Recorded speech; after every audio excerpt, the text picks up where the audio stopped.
Hello and welcome to this exclusive webinar on Modernize and Transform Operational Experience with Dell Integrated System for Microsoft Azure Stack. I am Kanchi Shah, General Manager for Content and Strategy at Strategy, and it's a pleasure to welcome all of you, ladies and gentlemen, with the need to boost agility and be more responsive to changing business demands. Many organizations are adopting a multi-cloud approach to their IT. Increasingly, organizations are managing IT infrastructures that span locations, multiple cloud instances, core data centers, and expanding edge deployments. While the cloud has been instrumental in building a responsive IT strategy, the proliferation of locations and instances has created management and compliance complexities. And through this webinar, we're going to address exactly that. We're going to understand the organization's point of view of what these complexities are and what are their strategies around handling these complexities. And then we're going to see how Dell and Microsoft together can provide the best-in-class solutions to address those complexities. With that, ladies and gentlemen, I'd like to welcome Ms. Venkatesh Natarajan, who is an advisor with strategy, to join us and deliver the keynote address. Over to you, Vienna.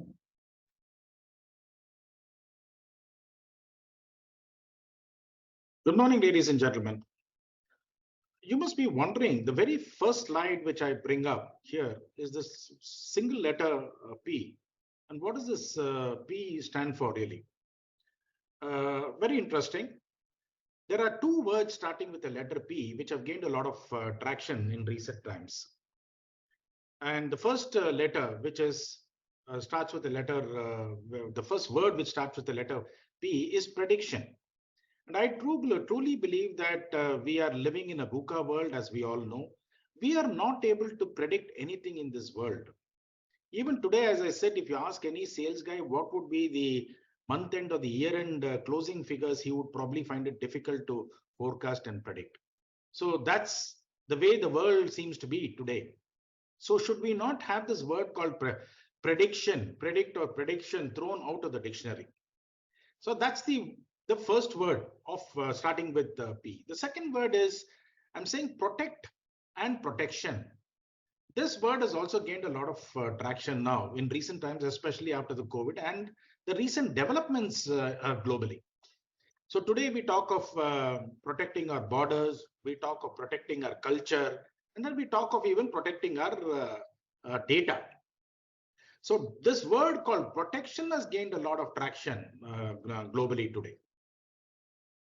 And someone of this personality, a very, very famous personality, Jeff Immelt, he forecasted this way back almost 10 years ago in 2014.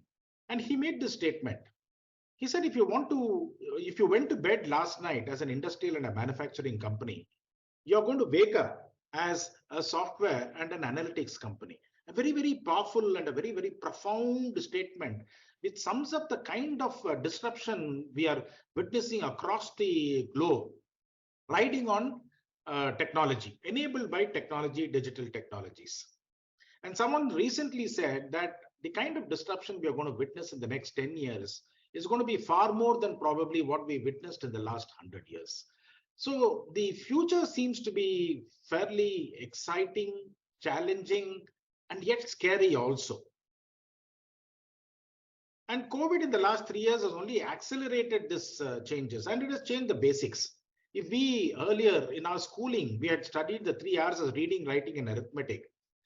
Today, that has changed, and today we talk of re-engineering, reimagining, and reinventing. So COVID has redefined the basic 3 R's, where every organization you talk to, irrespective of the size of the organization, large enterprises, SMEs, everyone seems to be talking of some kind of a digital transformation. They are talking of re-engineering their business processes, reimagining their business models, and so on and so forth. So today what we are going to have a look at is some of these trends. I'm not talking of technology trends. When you talk of technology trends, you could be talking of edge computing as the trend, as blockchain, metaverse, Web 3.0, and so on and so forth. But here, as a practitioner, as an industry practitioner, I'm going to talk of trends which are basically application of these technologies. And by and large, this is cross industry to say what are those areas, priority areas, key focus areas, and trends that you would see cutting across various industry verticals like manufacturing or BFSI and so on. So here I've identified actually seven trends, and we will quickly kind of go through what are these seven trends which I see in this year. The first one is leveraging technology for business resilience. And this word called adversity, some of these words called resilience and adversity have gained a lot of momentum, a lot of prominence during the COVID time. And I apply, and what is this? Basically, organizations want to become more resilient, they want to become more robust because of this VUCA world. And I truly believe this photograph is, of course, of Sadhguru, and I'm no devotee or follower of Sadhguru, but I do watch a lot of his videos. He talks of this principle called inner engineering, which is all about saying that we don't have much of a control over the external world, right? Nobody could predict COVID. Nobody could really predict that there would be a Russia-Ukraine war and so on. So when you can't predict, there is a lot which you can do internally, right, for you to be resilient enough to face this external turbulence. And for a human being, it could be through yoga, it could be through spirituality and various other forms or meditation for you to be strengthening your inner so that you're able to face a very, very turbulent external. If you were to apply the same concept to the business today, and what do you need to build that, today you talk of resilient organization or an immune organization. If you have to build immunity in the body, what you need is antibodies. And the building blocks of all these antibodies are proteins. If I take the same analogy to the business also, businesses want to build immunity. So the antibodies for a business could be, they would probably want to reinforce or build a very agile operation. They want to strengthen the employee engagement. They want to build some data culture in the organization, a data-driven organization. They want to enhance their cyber securities. If these are all the antibodies, technology is going to play a major role as proteins for you to build those antibodies. For example, when you take what I have highlighted here is strengthen employee engagement, the technology enablers will be using technology to build a digital workplace, an AI-driven employee self-service kind of a platform, digital collaboration platforms, which will all go towards strengthening that employee engagement, which is that antibody. The second trend we see is hyper-automation. Everyone wants to become lean today, right? Every organization says we want to be asset light, we want to be lean. And here I'm talking of, when I say lean, you talk of lean manufacturing, you talk of lean processes and so on. Today, what is important is, I think, many of the organizations, and especially the large organizations, over a period of time, they could have been what I call it as built a lot of processes which are also kind of automated.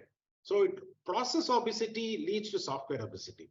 I think time has come probably where you will have to go back to your drawing board, lay all your business, identify and lay all your business processes on a canvas. And then I say you'll have to put all these on the treadmill to shed fat. And this is similar to what I think when we put on weight, right? We kind of step onto the treadmill, and probably after 15, 20 days of strenuous workouts, the first line of benefit you would get is you probably can walk faster, you can run faster, you can climb staircases that much more easily. The second line of benefit is for all those 40 plus people, your cholesterol levels, your sugar levels, your BP levels, your stress levels also comes under control. And third benefit is an offshoot of all this is your medical bills are going to come down. Similarly, when you put an organization's all business processes on the treadmill and make it to run, right, it will shed fat. You are supposed, so when you shed fat, it is all about identifying all those activities and then identifying activities which are not required to be done and then eliminating them. So adopt the EAO strategy. Eliminate those which are not required to be done. If you can't eliminate, look at whether you can automate, and then whether you can outsource this or you can centralize this. An organization stands to derive maximum benefits when it is able to re-engineer the process first and then look at automation. And then, of course, apply digitalization on top of that.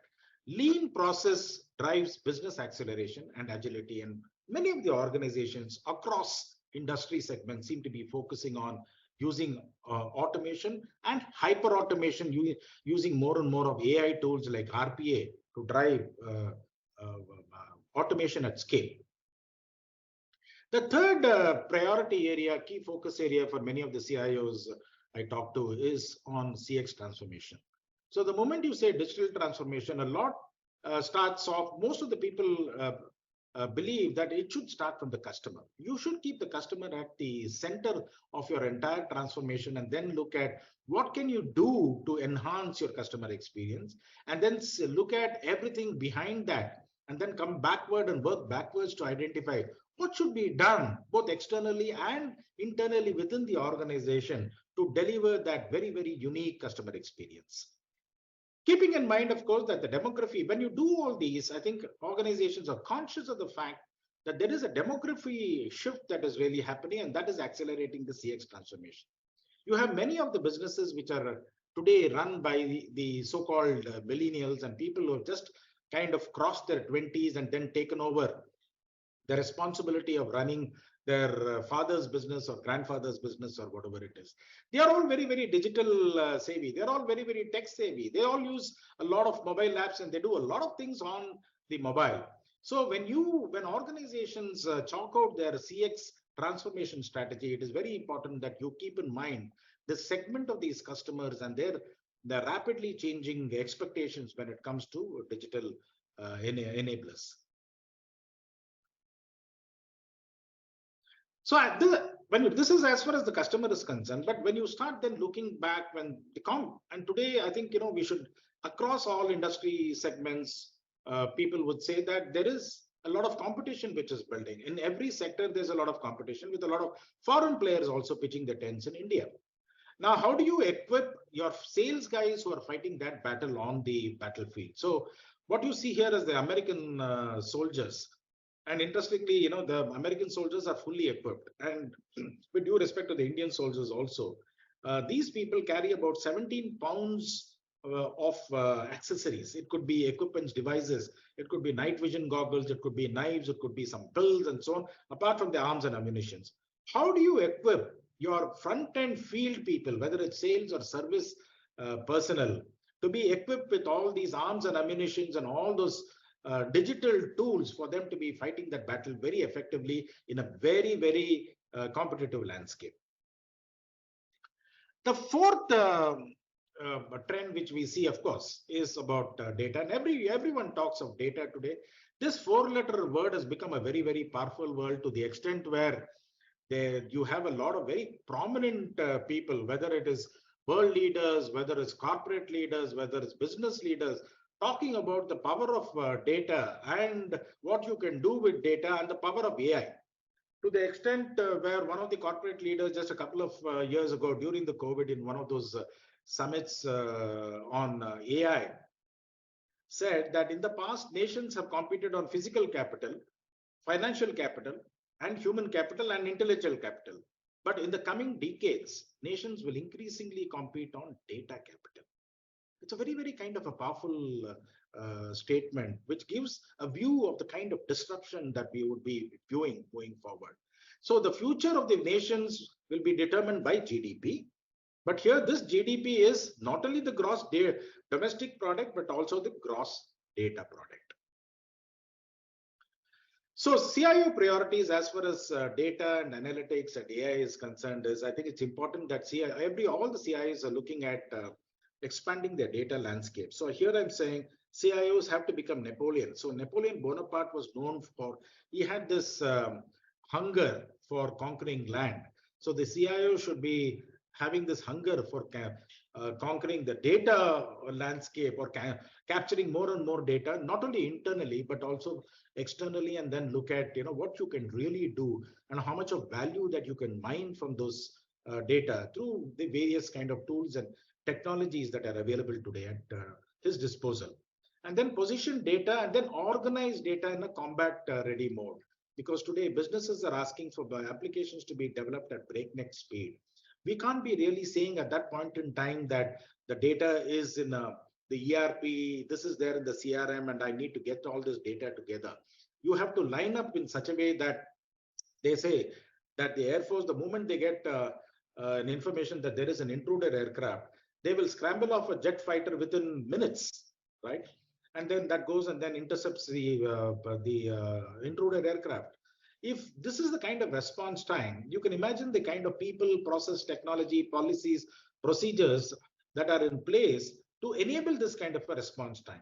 So similarly, how do you line up the data so that you're able to scramble off and then build applications at breakneck speed to meet the business demands? And finally, look at CIOs are looking at how do you kind of build a data driven organization where everyone understands the potential and the power of data, and you have a set of initiatives and strategies for you to improve the usage of data and hence mine more value from your data. The fifth one, of course, this is related to the fourth one, is slightly going a little futuristic. This is present and the future now. Is talking on open data ecosystems or open digital ecosystems. I'm seeing moving forward that your ecosystems are going to change, right? For example, your automotive ecosystem is changing with various alternate fuels which are coming in vogue today. So I'm imagining a data ecosystem which could be industry specific. For example, the automotive open data ecosystem, or it could be for oil and gas, for the BFSI, for the healthcare, and so on, where you typically look at all the concerned stakeholders getting together and then contributing data to what you could call it as a data mandi. And what you see on the screen is a sample of how an open data ecosystem would look like. You have the ecosystem where you have a lot of captive data being captured, various types of data are being captured, everything gets into a common data platform, and you have a developer community which uses all this data for developing a lot of solutions which are useful to the customers and to the society and to the community at large. The sixth trend which I see, which organizations definitely can't afford to take their eyes off, is on cybersecurity today. And today, I think it's been taken for granted today that you will have attacks. Every organization will face this cyber attacks, right? So the talk is more about from cyber security to cyber resilience, assuming that yes, one day I will also be kind of impacted. But do I have the right kind of systems in place, policies in place, procedures in place, technologies in place, and processes in place for me to ensure that even if I'm attacked, I'm resilient enough, and my business, there is very minimal damage to the business and to the organization. And then compounded by this is the data privacy, and with the data privacy law being enacted in the parliament, will be enacted very, very shortly. This is going to be a key focus area for all the CIOs to ensure that whatever your data you have, you will have to identify, especially when it comes to personal data, all the kind of means for you to ensure that the privacy of data is ensured. It could be related to your customer data, it could be related to your employee data, and so on. And finally, of course, everything, all these trends are riding on this whole huge kind of a transformation called the cloud transformation. And I should say, I think the cloud has also the adoption of cloud model has also undergone a huge kind of transformation in the last, say, 10 years. From the time where probably when people were talking of the cloud, I still remember in 2012, 13, when people started talking of the cloud. The talk was typically at a 30,000 feet level, and most of the people were expressing concern on data, on security, cloud security, their data security. I think that's more of a mindset kind of a change, which has now changed significantly, I think, changed today. And today, if you look at some of these trends as far as cloud is concerned, I think a lot of organizations are trying to even move their ERPs also to the cloud, so that you have a cloud first strategy, a cloud native kind of a strategy. And the second trend you see mostly in the manufacturing industries, with more and more organizations adopting industry 4.0 with connected factories, the shop floors becoming more and more connected with a lot of machines, tools and equipments being connected. More and more of data is being captured and then moving to the cloud. Embracing sovereign cloud with more and more of importance being given to data residency and data sovereignty, and the need for having data in a particular geographic thing, which is determined by the regulators. I think the third trend is also gaining a lot of traction. Cloud sustainability, and one of the first things which I used to also do when I used to interact with the cloud service providers was to ask them, how much of carbon credit will you be giving me? What's the kind of, for the workloads which I run on the cloud? How much of green, what is the percentage of green energy that these cloud service providers seem to be using for powering their data centers? And these are the kind of conversations which we used to, have with the cloud service providers on sustainability, because every organization and every CIO has got a major role to play in terms of its contribution towards sustainability and ESG as a whole, which many of the organizations have embarked on. Multi-cloud and hybrid cloud seems to be the way forward today, right? With organizations embracing both multiple clouds and then hybrid clouds, on-prem models, having some of those very critical roles running on-prem, moving a lot of them to the cloud, and managing all this seems to be the very, very strong trend that we are witnessing. And finally, I very strongly believe that cloud is driving a lot of low code, no code, which is making application development that much more easier.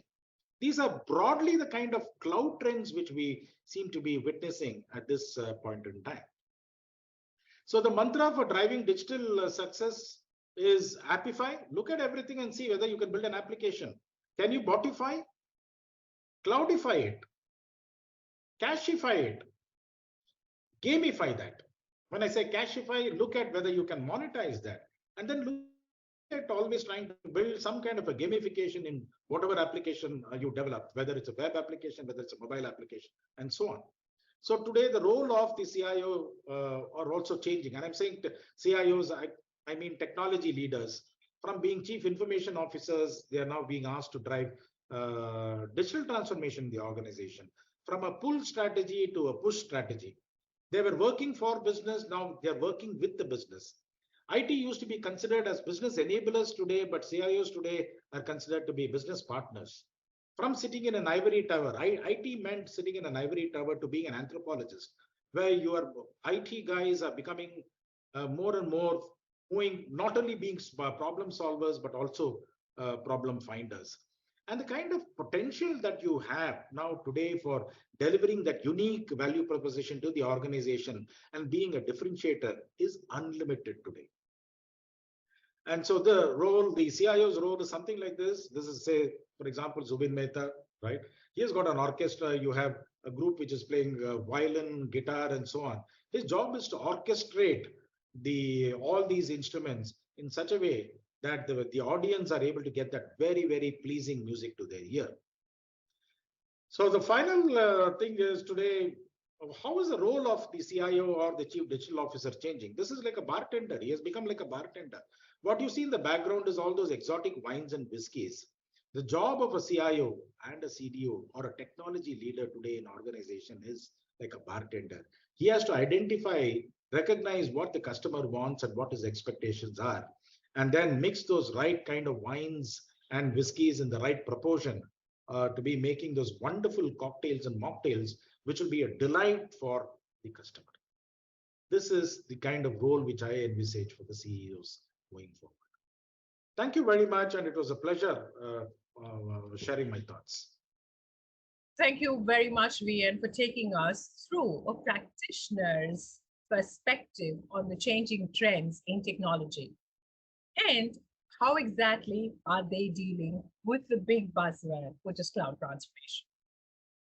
Ladies and gentlemen, with that, I'd like to now welcome my co-panelist who is going to join me in a wonderful conversation. Let's welcome with a round of applause Mr. Rishikant Shastri, who is Vice President for Technology with the State Bank of India.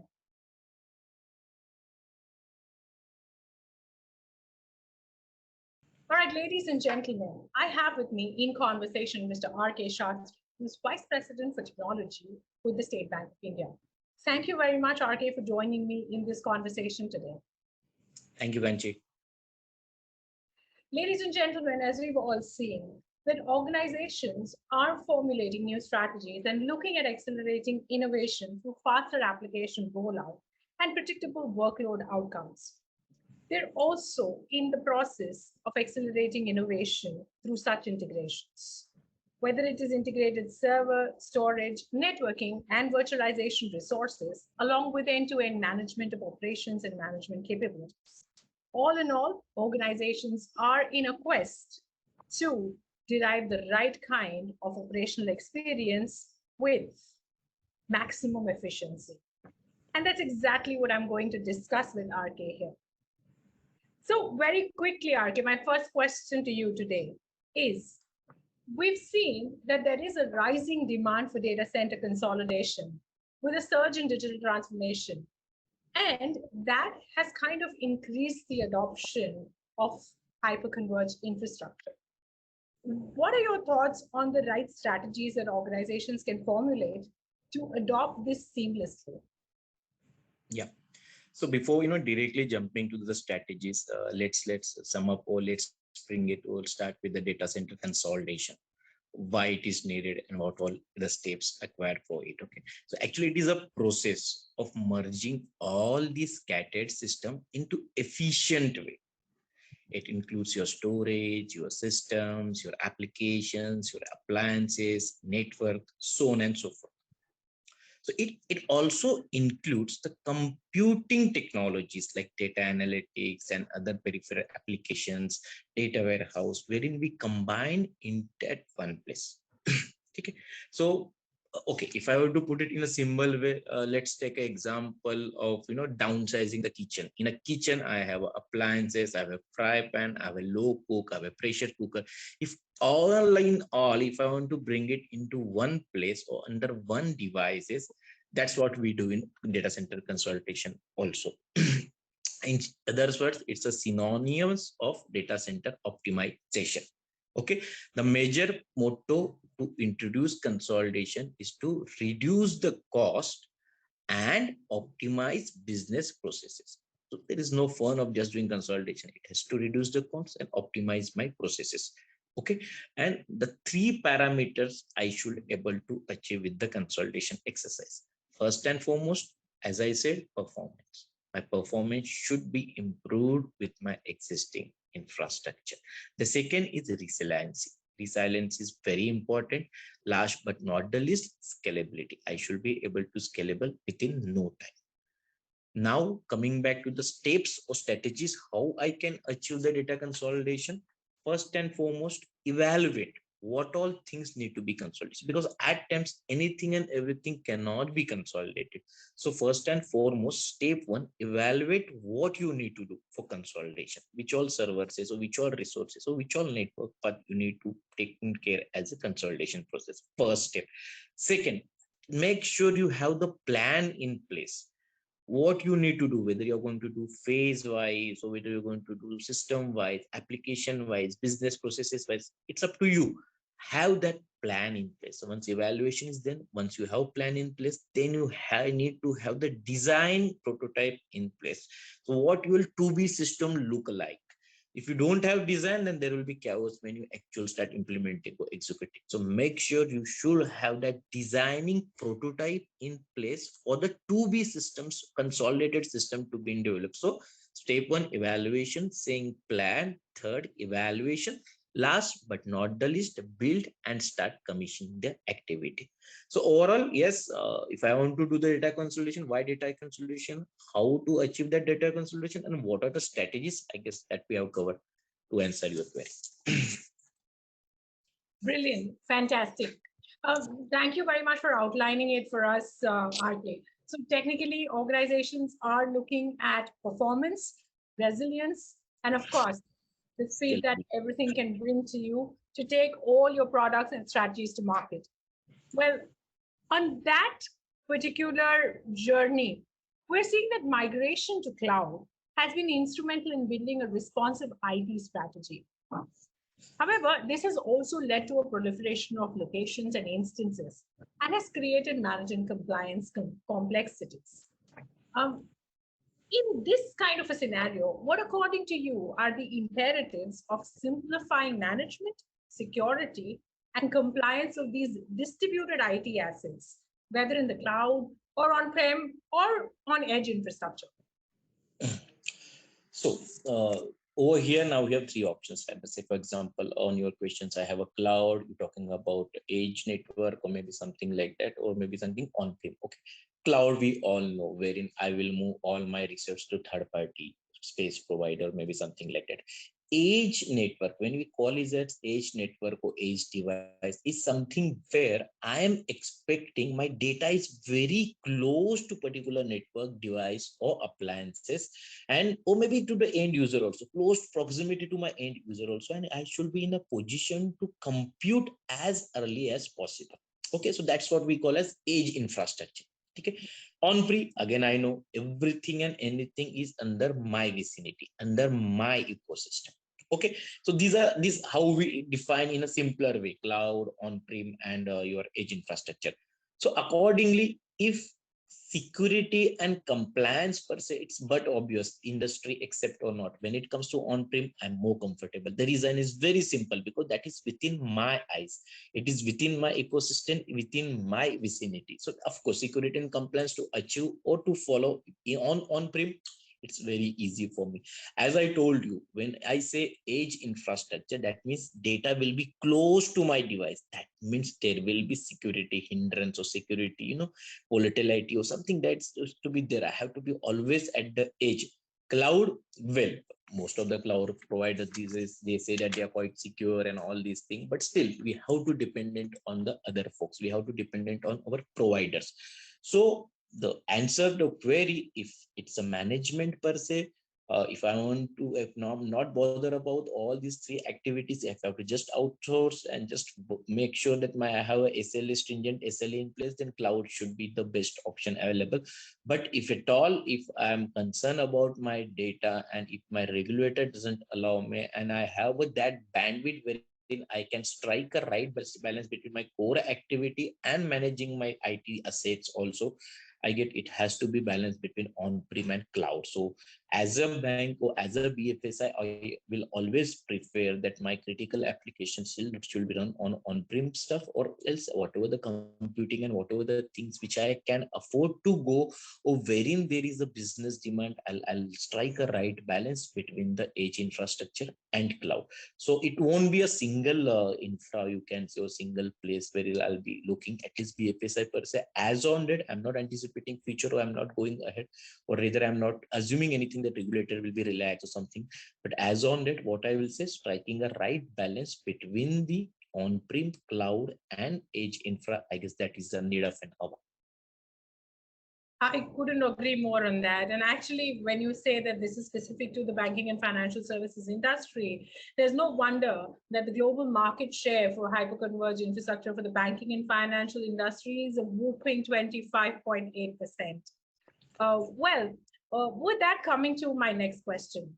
Now that you've laid down the basics for us, should an organization right-size their infrastructure for an agile and simplified IT environment, one that is ideal for all IT admins?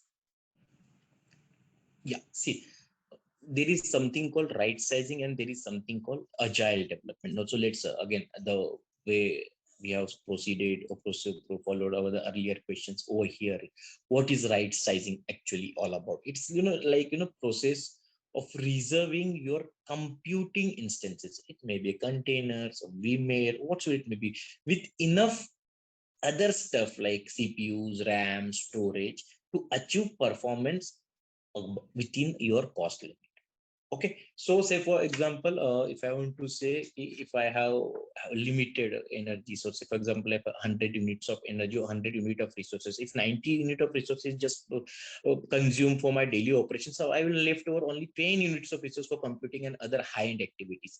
So that's not a right way to do. So that's why the concept has evolved that let's have the sizing in place, or what we call right sizing in place, wherein I should get enough power, enough performance, or enough resources in hand to make the more critical activity instead of the obsolete activity. Okay, so a classic example of right sizing is like say for example any applications. Let's say take a case of e-commerce application. If I'm running e-commerce application, there is no point in dedicating the enough capacity to e-commerce application all throughout the year. During festive season or during offers or during whatsoever, maybe I should be able to scale up and scale down. That's a classic example, at least in BFSI context, as a sizing, or maybe March end, wherein now tax payments and government's payments will be in the full flow. So now I should be in a position to scale up or ramp up my capacity for those tax payments or governments or state governments or central government payment, because this is the period where I'll be achieving or where I'll be receiving huge traffic. But there is no point in keeping that performance or just blocking my important asset throughout the year. That's really difficult to achieve when it comes to on-prem. An answer for this is, of course, cloud. I have to reach cloud with the SCI kind of solutions to achieve the right sizing and to achieve that agility of the development. Now, agile development, what you call agile development, it is something which supports deployment of provisioning incremental upgrades so for your resources or for your changes, wherein it, say for example, if tomorrow something has come, say for example re-KYC using video KYC, something like that, if I want to do it and regulate it, say you have to come up in next 2 months, rapid development, I can't go with my old traditional approach. I have to follow those agile network, considering that I have to ramp up or may ramp down. Though this is a classic example wherein I have to combine both agility and right sizing to achieve in on-prem. Well, I'm not saying it's impossible, but trust me, it's very difficult to achieve this agility and right sizing through your on-prem. For these kind of applications, yes, cloud is the answer. And that is the reason we say, or we anticipated, and maybe the figure which you have shown earlier, the why BFSI is further penetrating into the cloud kind of SCI kind of solution. This is the reason, because the agility and right sizing over a cloud ready-made or tailor-made infrastructure, I guess that's a need of an hour, and that's going to further improve and increase the size to BFSI players also. Amazing. Thank you very much for taking us through that in a very structured and articulated fashion, RK. And while you were doing that, you touched upon the need for the right kind of solution to help you derive the agility and the right sizing that you would look for while moving to cloud with HCI. So in that purview, what are some of the essential features that you would look for that would actually put your business in the driver's seat and help you modernize your data center and accelerate your cloud transformation with the right kind of solutions? When it comes to business demands, or you can see the business arts, there are 3 parameters, which is the key for any business, irrespective of the vertical, including BFSI. First and foremost, everything should be happen in a simple manner. Achieving the simplicity, get rid of complication or get rid of complexity. Okay, so first and foremost, simplicity. The second is reliable. There is no point in having the simple network or simple infrastructure in place. It has to be reliable, as in when if I need it, it has to be reliable. It should work for me when it is needed or when there is a need of an hour.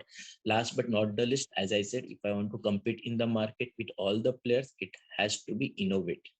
Okay, so simplicity, reliability, and innovate. This is the need of an hour going ahead. Okay, so how it can be achieved? Yes, you have to modernize. Where I can start with, I have to modernize my data center. How it will help me? First and foremost, if I want to achieve that simplicity, reliability, and innovation, I should have. I don't have the liberty to just pay and go, and so there is a limitation of budget also. So I have to make sure it saves on cost. And how it will save the cost. Is it easy? That is not a bargainable job. So what I have to strike a right balance when it will not only save my cost, but it will save my cost if I improve my resource utilization. That's the number 1 step. Okay. Second, as I already said, everything I needed simplicity. So I have to reduce my complexity. Okay. Third, again, anything and everything what we do is for the business. Okay, so as in when I quickly responses to my business demands, I will be able to achieve my target. Okay, so basically when we talk about the modernization or when we talk about the HCI, this is nothing but what you call is, it's a software defined unified systems that combines your all elements of data center. We already discussed in our first point also. It's nothing but a software defined unified systems. Okay, so when it comes to modernization now, how we will achieve this facet of parameter, what we discuss about reliability, simplicity, innovation, business demand, how that can be achieved through SCI or modernization is through the virtualization. Okay, now what is virtualization? Now that is nothing but it pools the resources and allocate in a proper way dynamically. Simple word of virtualization, it may be through VMs or containers whatsoever, but it's just pulling out the resources and dynamically allocating in a proper way. Virtualization, so where virtualization, and we are talking about the data center. So there are four facets here too. I have to achieve the virtualization first and foremost at storage, and storage virtualization is very key. We have given in earlier example of ramping up, ramping down, scaling down. That's here that I should be able to achieve this virtualization at the storage number. Virtualization at computing, and that's very important. I cannot compute if I have one box responsible for computing and I have dedicated for only one application, then my entire that application will perform very perfectly. But then I have to take care of, I have to cater hell lot of application in my entire ecosystem. So virtualization at computing it. You cannot get rid of network. So make sure you have to achieve network virtualization, because the first gray area or the only gray area if something goes wrong, it's network. So make sure you achieve that virtualization at network end too. You have to bring it the last virtualization at the automation end, because if you want to reduce the cost, if you want to achieve the performance, if you have to face the demand, then automation plays a key role. I can't depend upon my age-old manual activities, which is time-consuming, resource-consuming, and it will not serve or it will not satisfy my TAT also. So I guess with this facet, I guess if I do the virtualization at storage, network, and if I introduce the automation, if I take care of network, I guess the modernization of data center through SCI is very much possible, and it will not only reduce my cost, it will take care of my performance also, and it will take care of my never-ending business demands also. Brilliant. That sums it up so nicely. Thank you very much, RK. That's as much as what we have time for. Thank you for taking us through how organizations are looking at overcoming common IT struggles across multiple environments, and all this in a cost-efficient way while handling complex management delays and ensuring speed to market in their products and services.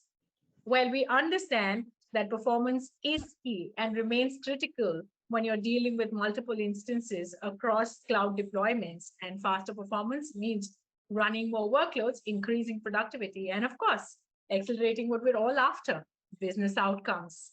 Thank you once again. Thank you, Kanchi. Pleasure talking. Yeah, take care.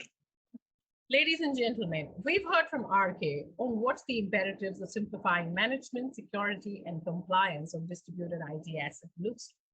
We've also heard how organizations are formulating strategies to right-size their infrastructure for a simplified IT environment. With that, it's time now to move forward to our next discussion.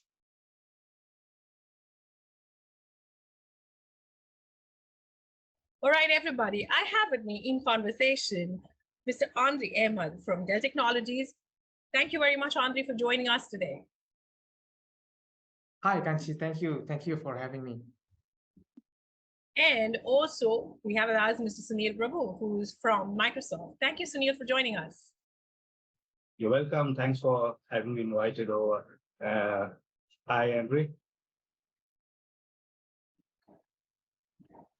Brilliant. All right, gentlemen, we have this heavy task with us because we've just finished the conversation, and you must have heard from Mr. R.K. Shastri, and he's outlined certain very fine points for us on how organizations are actually trying to build the performance that remains critical for on-prem, hybrid, and multi-cloud deployment. They're also trying to accelerate their performance, which means running workloads, increasing productivity, and accelerating business outcomes, of course. What we've also seen is that the global hyper-converged infrastructure market is projected to grow from $6.79 billion to $32.19 billion in the year 2028, which is at a CAGR of 24.9%. And while all of this is being spoken, BFSI remains as a very big contributor to that market. We've seen about 25.8% market share from the BFSI industry. So I'm very quickly going to dive into my first question. And Andre, to you, I would like to ask this question. We've seen that organizations are looking at accelerating innovation through faster application rollout and predictable workload outcomes. How do you think can they streamline their multi-cloud experience across data centers and edge locations while simplifying their on-prem operations?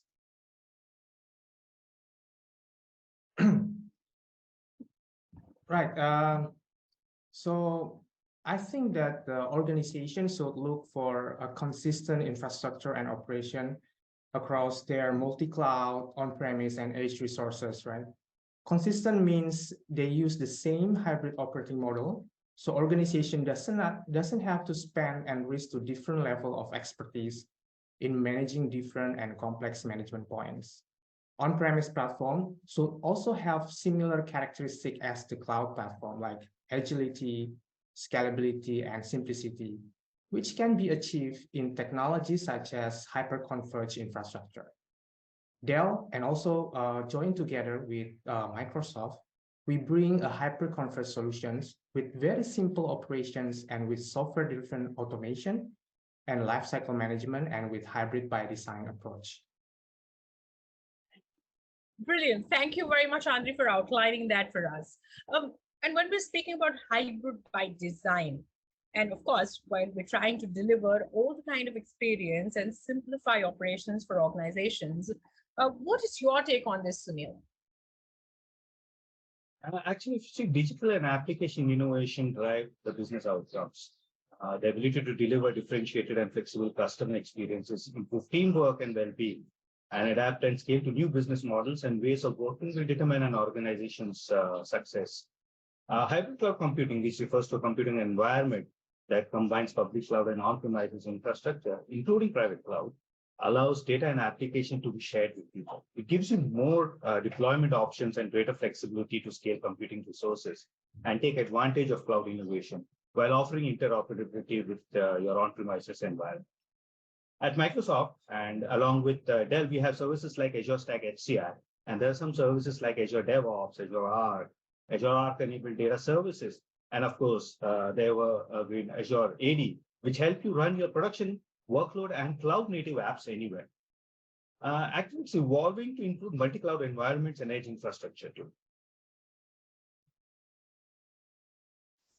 Brilliant. So you've touched upon evolving into hybrid and multi-cloud structures.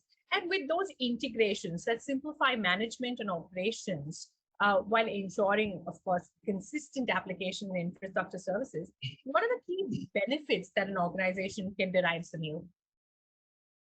So actually, if you look at this, multi-cloud computing refers to the use of multi-cloud computing services from more than one cloud provider, including private and public clouds. And in a heterogeneous environment. A multi-cloud strategy provides greater flexibility and mitigates risk. Choose services from different cloud providers best suited for a specific task, or take advantage of services offered by a particular cloud provider in a specific location. Multi-cloud requires understanding different clouds, which can be challenging. This definitely brings in complexity and management overheads. Therefore, it's important to choose a cloud platform such as Azure that embraces a multi-cloud approach and offers product capabilities that help significantly simplify multi-cloud management. At the cost of repeating, I again want to mention about the services like Azure Stack HCI, Azure DevOps, Azure Arc, and Azure Arc-enabled data services. The combination of these services help the customer to manage and govern with a single control plane. Bring Azure services anywhere, modernize on-premise infrastructure, extend compute AI to edge. So if you explore Arc, the Azure Arc service, it's actually a bridge that extends the Azure platform to help you build applications and services with the flexibility to run across data centers at the edge and in multi-cloud environments. In short, you can do more with less by leveraging your existing investments to modernize with cloud-native solutions. I couldn't agree more. Well, in your articulation to this particular question, you mentioned about the, operational overheads. Andre, reducing operational overheads has become a business priority. How do you think can businesses benefit from simplifying management? Right. So usually, if you have a traditional data center architecture, right, the operational overheads is becoming a very complex, right? So we need to have an on-prem solution which run on a modernized platform. So a hyper-converged solution is very simplify those overall management overhead, because now you have a single platform to manage. You don't have many multiple and complex management point to manage silo component like storage, compute, and network. You have everything in your platform, right? And then also this platform should have a tight integration from the software and the hardware all together as a fully engineered system, right? Where all components that makes up the platform are being continuously validated and tested and updates in automatic fashions. This allows organizations to focus on strategic initiative rather than having to constantly involve in validating and testing by themselves, which increase performance and security risks. In addition to that, the platform should be hybrid by design, right? To enable running on demand cloud services, which Sunil has mentioned, and have those tightly integrated services with the platform, and eventually provide a seamless hybrid application model. Thank you for taking us through that. While businesses are trying to tightly integrate their operations, there's also this aspect of simplifying security and compliance, and that across locations. Andre, what is your take on how businesses can actually address the security and compliance needs? Right. So first, the security and compliance is very difficult to manage if you have multiple workloads running across your core data center, your multiple public cloud, or your edge, right? So you need a hybrid cloud operating model and also a hybrid cloud platform, which is managed in a unified manner. So you need to first centralize your management, right? Using technology such as Azure Arc, right? How you can project those resources into public Azure, right? Those resources can be a virtual machine, Kubernetes cluster, even the Azure Stack HCI cluster itself. When you register to Azure, it has integration automatically with Azure, so you can see everything in one centralized management. So that's the first things you need to do, right? And then if you have all integrated into centralized manner, then you can collect all the logs and telemetry data into one single place, right? Collect it, process, and analyze. And then you can then monitor the policy, right? The policy can also be defined and applied to all locations. So now organization can see the compliance from one single dashboard against any security standards, and automatically can also remediate those incompliant objects at once. The second, now you have decentralized management pane for all your resources. When you deploy a hybrid application, right, you need to have a hybrid cloud platform, which also have an end-to-end secure foundation from hardware with technologies such as Secure Core, Trusted Platform Module, Infrastructure Lock, BitLocker Drive Encryption, and many more technologies that we incorporated into these solutions. Dell pioneered a HCI configuration profile called HCP policy definition, which can define the platform configuration best practice in terms of performance, resilience, and security into an Azure policy definition, which can then be onboarded to Azure policy dashboard and check the compliance across all Azure Stack HCI deployments at once, together with other security baseline policy like PCI standards, ICPA, depending on your vertical industry, right?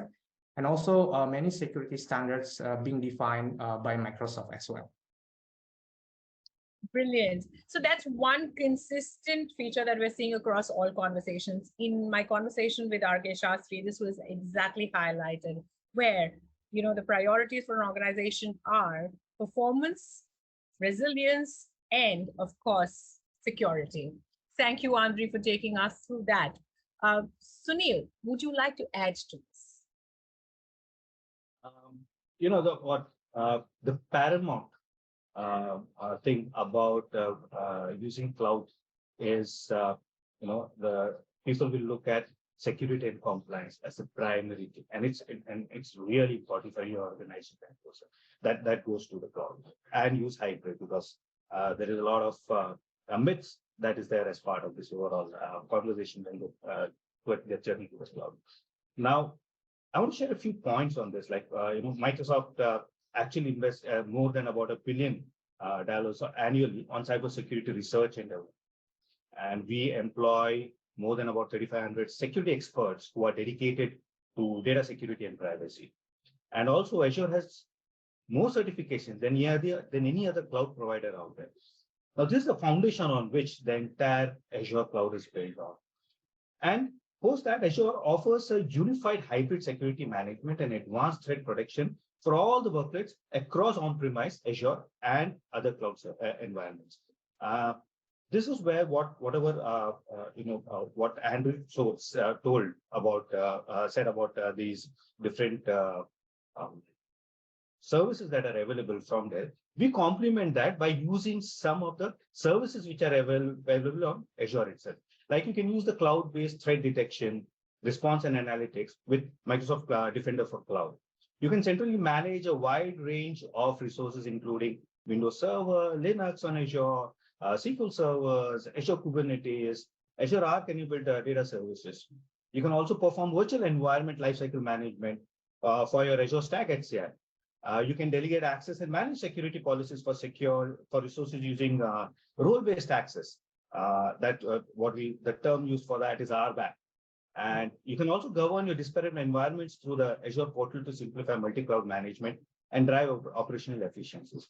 Now, you look at both aspects of this, right? Centralized management with security. That's what is given as part of the platform. Brilliant. So you've touched upon centralized management, you've touched upon security. There's also this one more aspect where we talk about centralized management and we talk about dispersed ICS. And when organizations are actually trying to accelerate their journey to innovation, how do they actually facilitate, a sort of symphony between both of these? Sunil. So as previously mentioned, Azure Arc is a bridge that extends the Azure platform to help you build applications and services with the flexibility to run across data centers at the edge and even in multi-cloud environments. So let me talk about these four major points. A consistent development and operation experience to run cloud-native apps anywhere and on any Kubernetes platform. So examples like build and modernize your cloud natives on Kubernetes, integrate the Azure monitor security and compliance into your DevOps tool. Few of those things that you can do with the consistent development. Second point is about deployment of data services as cloud native services in your preferred environment for data insights, like create your applications faster with an end-to-end solutions from local data collection, storage, and real-time analysis, reduce management overhead, risk exposure. Third point about this is Azure security and governance for application data and infrastructure across diverse environments. So we just spoke about how Microsoft Defender for Cloud can be used for cloud-based threat detection, how you can govern disparate environments. The fourth point about this is flexible infrastructure and connectivity across to meet your regulatory and latency requirements. So meet residency and sovereignty needs with a variety of infrastructure operations, including your Stack HCI, meet governance and compliance standards for apps infrastructure and data with Azure policy, get simplified edge computing infrastructure for low latency applications. You have services like your Express Route, you have services like your networking, which are part of the platform itself. So, and Azure Arc runs on both new and existing hardware.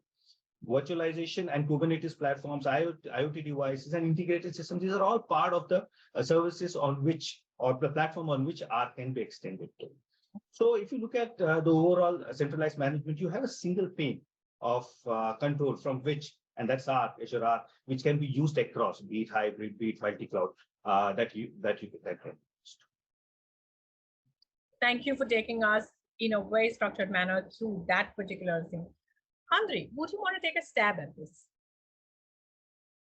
Yeah, the Azure Arc is really the key technology of all of our Azure Stack portfolio, right? Because of the bridge that Sunil mentioned, right? And you have centralized monitoring of any of your resources.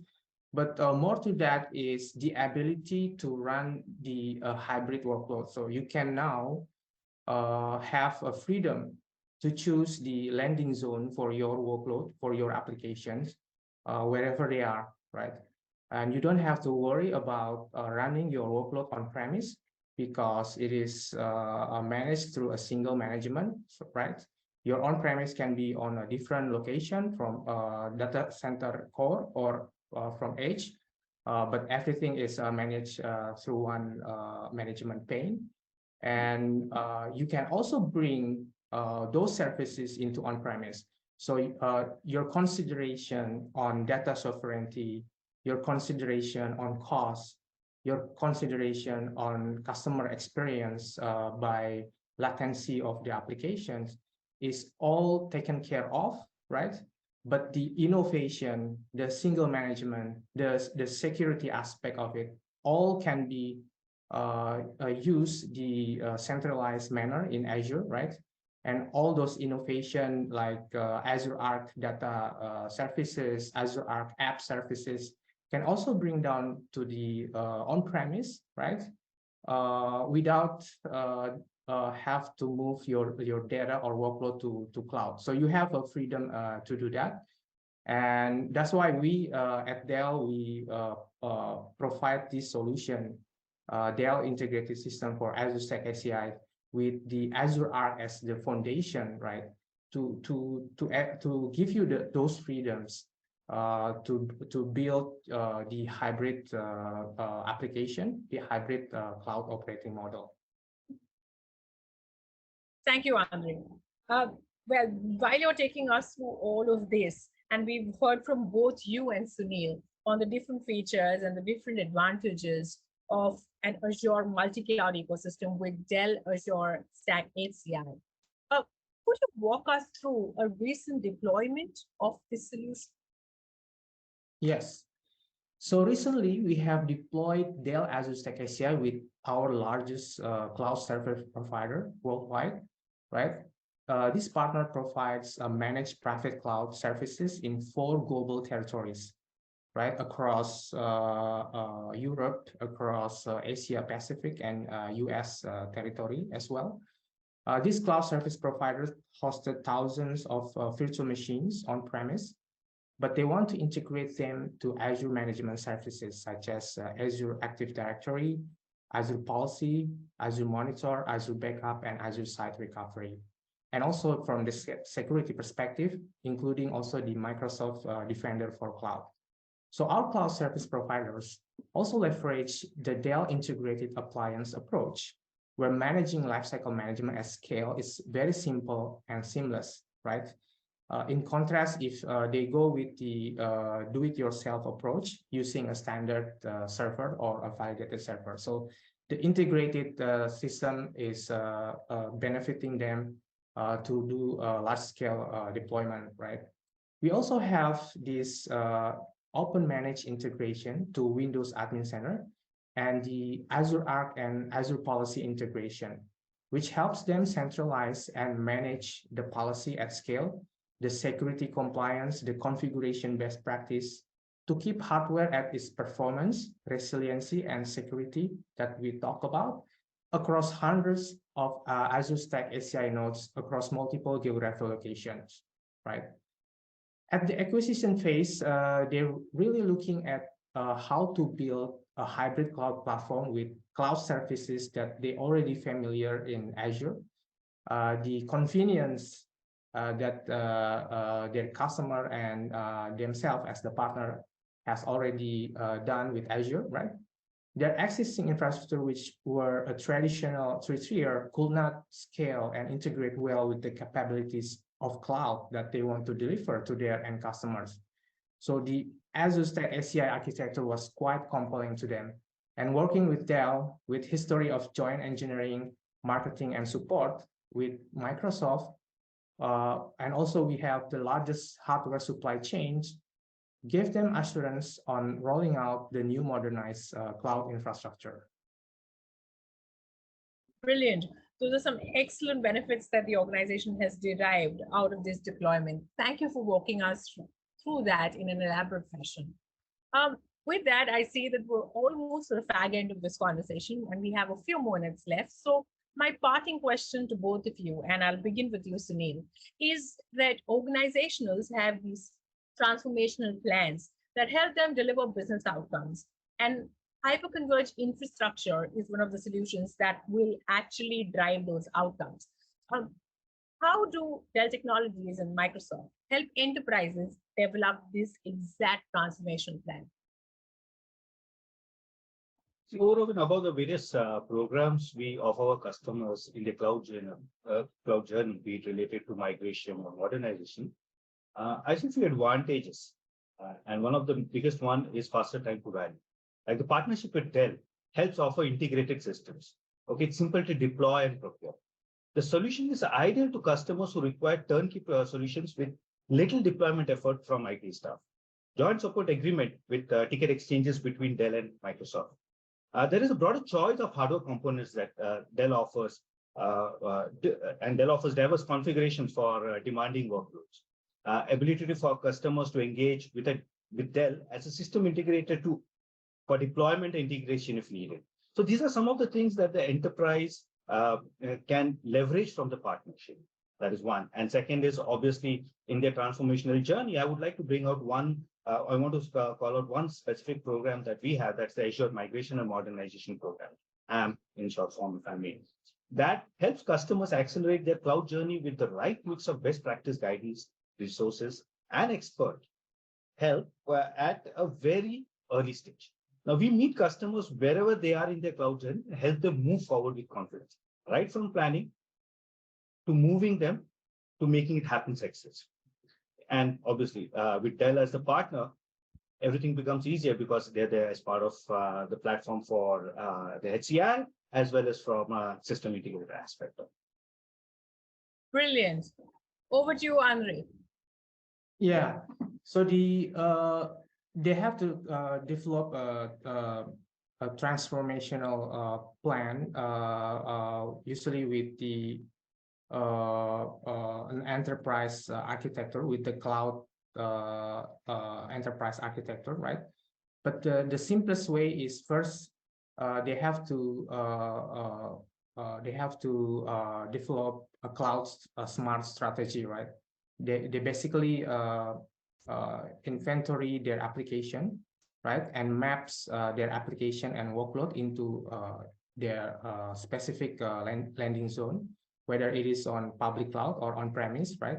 Considering with three pillars that they can consider of, like a performance, how their applications is a requirement on the performance, right? And then a cost, secondly, how they can manage the cost effectively, right?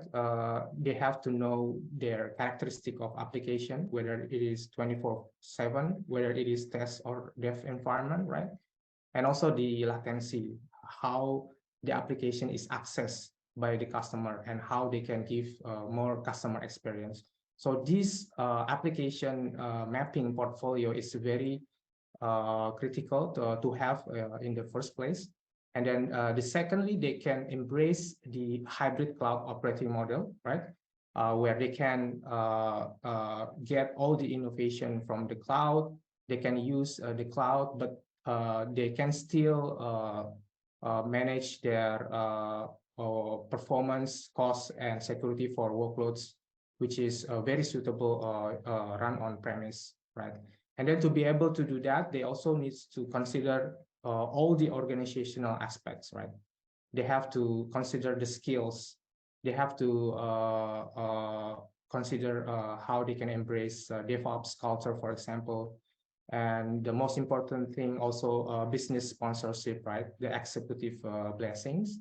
And then third, when they have to acquire a technology, technology also plays a very important role for this. They have to see which one is a very seamless technology, right? So because their effort should be focused on the strategic initiative, like how to build a revenue generated application rather than spending most of their IT operation time managing the infrastructure. So choosing hyperconverged is one of the modernized technology that they can have to simplify their operation, but can provide the application requirement at scale. And also hybrid by design also this is a critical factor as well, how they can tightly integrate the platform on premise to the cloud, right? So they can manage centrally, right? And then also they can bring all the goodness of the cloud into this platform, right? With a seamless manner. Thank you. That's absolutely brilliant. And with that, we're almost at the point where we're going to wrap this conversation. I would like to thank both you gentlemen for taking us through, and exhaustively so, how organizations can address their need to boost agility and be more responsive to the changing business needs. And how exactly do they formulate strategies around modernizing and transforming operational experience? Thank you, gentlemen, for that. Thanks, Kanchi. Kenshi. Well, ladies and gentlemen, that was a scintillating conversation that I've had the pleasure of having with Andre Donardi M, who is the Advisory Systems Engineer for Storage, Platforms, and Systems at Dell Technologies, and Sunil Prabhu, Director GTM for Azure Core at Microsoft. With that, ladies and gentlemen, it's time now to get into the technology deep dive. So let's understand what exactly can this technology do for us. And to take us through the same, I'd like to welcome once again, Andre. Ladies and gentlemen, with a round of applause, let's welcome Andre Ahmed.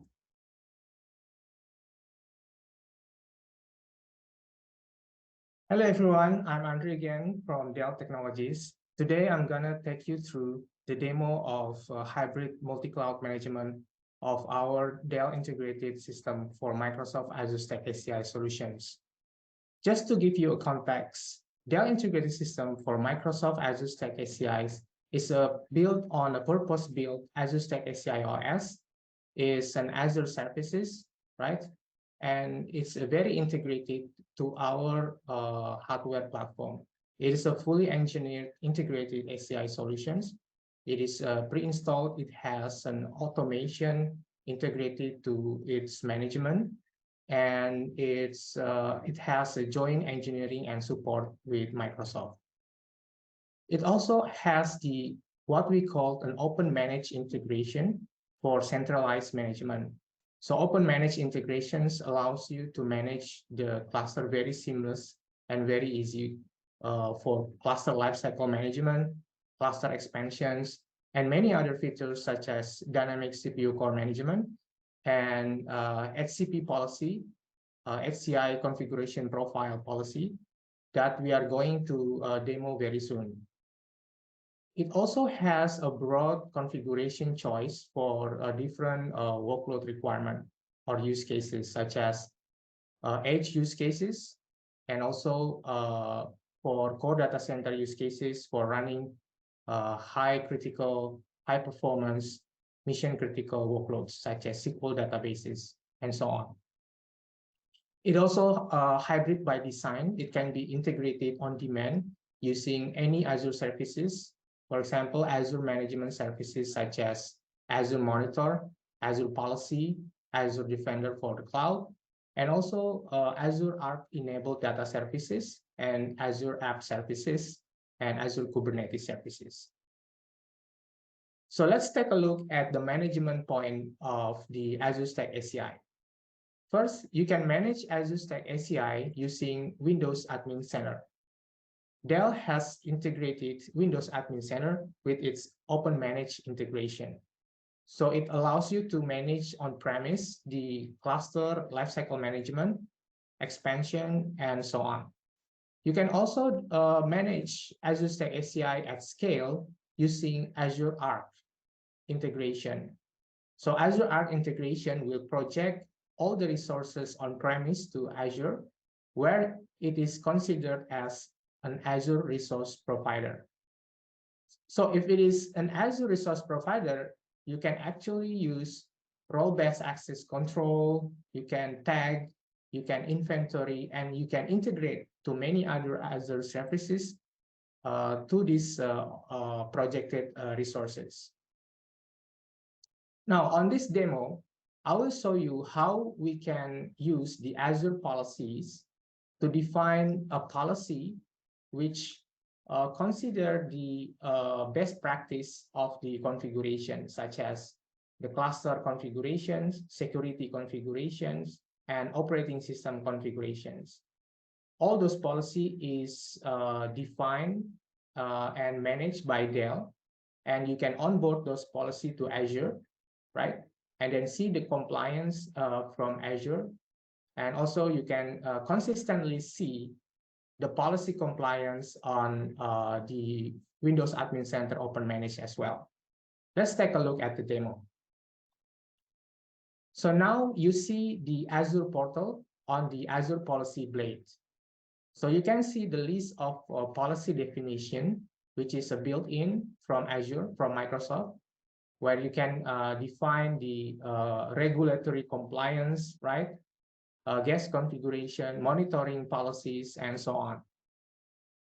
So here we're going to onboard the policy definitions from Dell, right? To see the compliance of all the best practice in terms of performance, security, and resilience of all Azure Stack ACI clusters across all locations.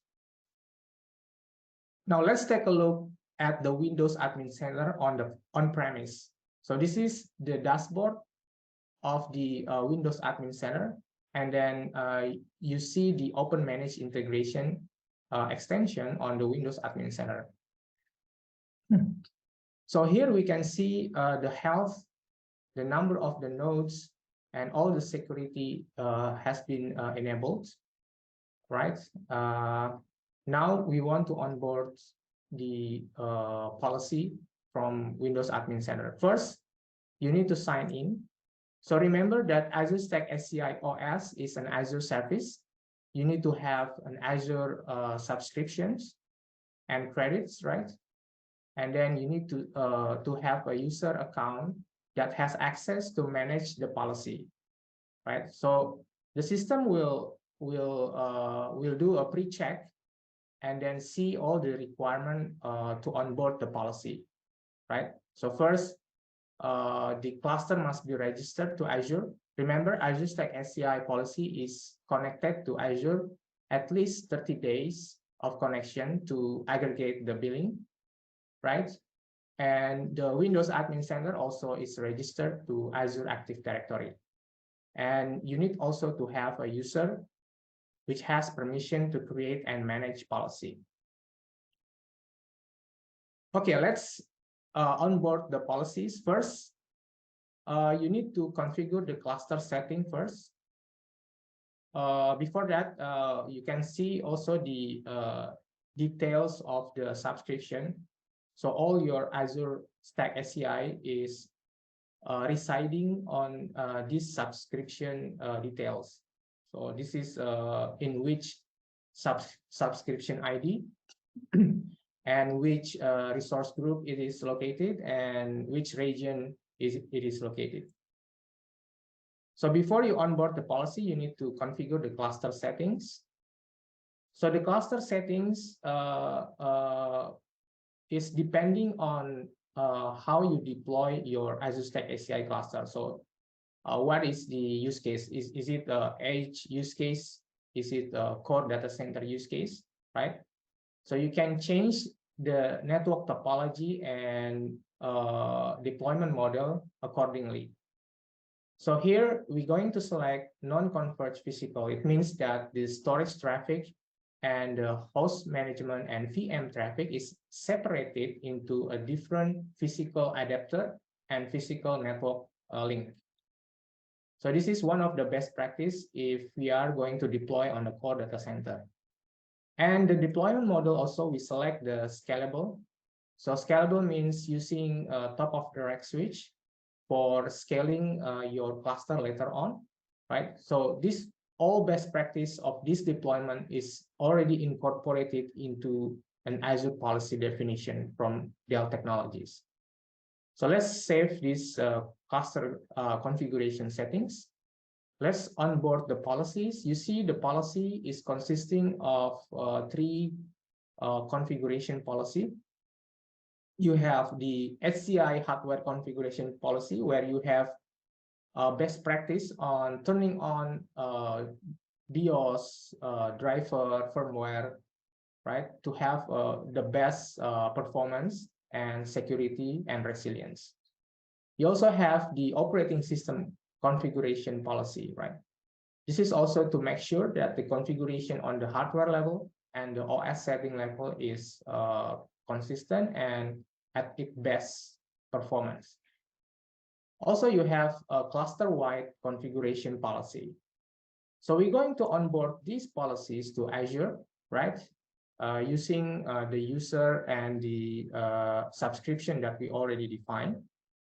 So it's already onboarded. You can see the detail here. Success, the status means that it's already onboarded to Azure. You can also export the details into CSV. Now, let's take a look at the Azure portal. Remember that you can manage at scale at the Azure portal to see all of your Azure Stack HCI across many geographical locations. Here we can see the Azure policy definition is already onboarded, right? Remember, in Azure policy, you have a policy definition of policy and also an initiative. Initiative is the collection of the policy, right? Now you can filter out on the initiative. You can see there's so many HCI configuration policy is already onboarded, right? Depending on the type of the appliance, it's shown here that it's already onboarded many appliance type. And it has a different policy for each of the category, right? It depending on the use case of those appliance, whether this appliance is on edge, another appliance is on core data center. So it has its own policy definitions, right? Now let's take a look again at the Windows Admin Center. We're going to check, after we onboard the policy, we're going to check the compliance. So if there's any items which is comply or not comply, we can see it. Everything must be according to what we already defined in policy, right? So let's check the compliance. Let's configure the cluster setting once more to have alignment to what we have defined in the policy and what we want to see in the compliance. Let's check again the same non-converged physical and scalable deployment model. Click Save, right? And then click Check Compliance. Now the Windows Admin Center, the Open Managed integration will run the compliance against all the policies for the whole clusters, right? You see 98% of the policy is compliant, but there's one item which is not compliant. You can check it on the detail here. It seems that the hardware configuration policy, there's one policy which is not compliant. Let's check on the details. It seems that one of the BIOS configuration is not enabled. So we can check in the detail here. And also if we go back to the Azure portal in the Azure Policy Blade, you can also see the same compliance report here, right? So there's one non-compliant item, which is very consistent to what have been shown on the Windows Admin Center. which is the one of the BIOS settings here is not enabled. So this one has to be enabled, right, to have a very efficient virtualization, right? So let's check on the Windows Admin Center again. Let's fix the compliance from Windows Admin Center. So some compliance are able to be remediated from Azure portal directly, or some compliance, some policy needs to be remediated on Windows Admin Center because it's related to the management of the hardware. So here we're going to fix the compliance from Windows Admin Center because it is BIOS related, right? We need to also disable the infrastructure lock. So infrastructure lock is the security features of Dell Integrated System of Azure Stack ACI, where you can lock the configuration to prevent from inadvertent drifts, right? So every change on the configurations, admin must enable or disable this infrastructure lock. Any other user, then admin cannot enable or disable this infrastructure lock. So we disable first the infrastructure lock so we can change the configuration, right? So let's apply the remediation. So what it actually do is it changes the BIOS according to the policy settings, right? And then it integrates with the cluster aware updates module on Azure Stack ACI to live migrate all the VMs in each of the node in a rolling fashion. So there's no disruption on the virtual machine, right? Everything can be accessible, right? But the VM is updated but the BIOS and restarted in rolling fashion manners. So yeah, this node looks like it's restarting and other nodes are restarting in turns, right? Now your compliance is already remediated, right? Without disruption on your applications, right? And then you can see the detail here, everything is already compliant, already green, right? And we can also see the same from the Azure portal, everything is already green. So that's it for the demo today. I hope it has been very useful. Thank you for your attention. See you on the next event. Thank you very much, ladies and gentlemen, for joining us today. With that, it's a wrap at the Modernize and Transform operational experience with Dell Integrated System from Microsoft Azure Stack. Ladies and gentlemen, we would request 2 more minutes of your time to fill out the feedback form. Your feedback is invaluable to us, and we request you to please fill in and write any suggestions or recommendations that you have for us. This will, of course, help us better content, structure, and delivery of our conferences. Ladies and gentlemen, with that, I'd like to sign off. Stay safe, stay healthy,